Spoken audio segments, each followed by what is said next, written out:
एक बात पहले रोकथाम रंग बिरंगे कार्यक्रम होते रहे मुदा एखनो शिवेशिंगपुर में नवा शुरू है सभक मन में तो बात होते जब विसर्जन के बाद तो बियाह कीर्तन होते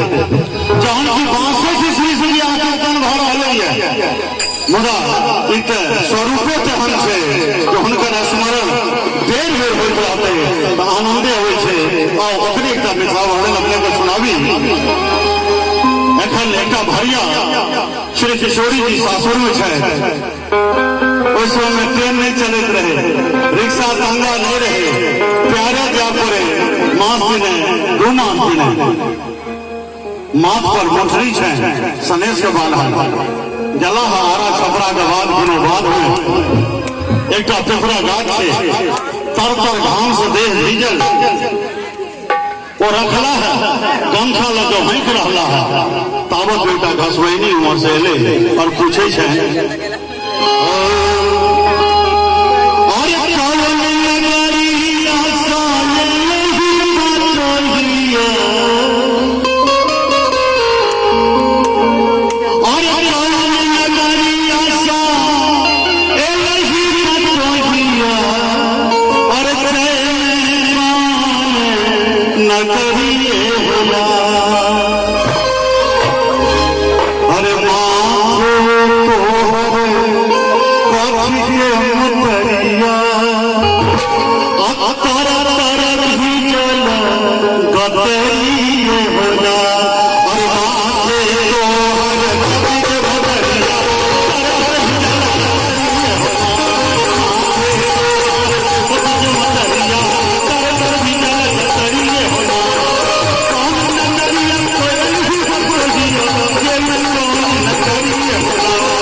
हुए होला।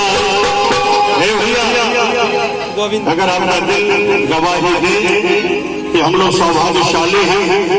कि इस ब्रह्मांड के नायक भगवान श्री राम, जिनका ससुराल अपने मिथिला में है, वो भाग्यशाली मिथिला की ही बेटी है। तो हाथ को ऊपर कर लीजिए और गीत के साथ बजाइए, अरे राम जी हमारे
अरे जहाँ जनमली सियाई सुंदरी। ई गीत बेटी के लिए और हम देखो चाहे कि प्रत्येक बेटी के गीत नीक लग रही है। जोरदार ताली नहीं पक्ष से बात अरे खुल के तो जहाँ जनमली, अरे हरे राम बेटी के बियाह हो कि महिजरक बेटी के बियाह हो कि रमेश्वर बेटी के बियाह हो, बेटी तो हरे राम बेटी के बियाह नहीं कहे थे, जनक बाबा के बेटी के बियाह कहे। ओई राय सब जनक हो छे, सब हन बेटी बहिन सीता हो छे, सब हन जमाय बहिनो राम हो छे। एक संवेद अपनी सब बता दिस है जे जहाँ जन्म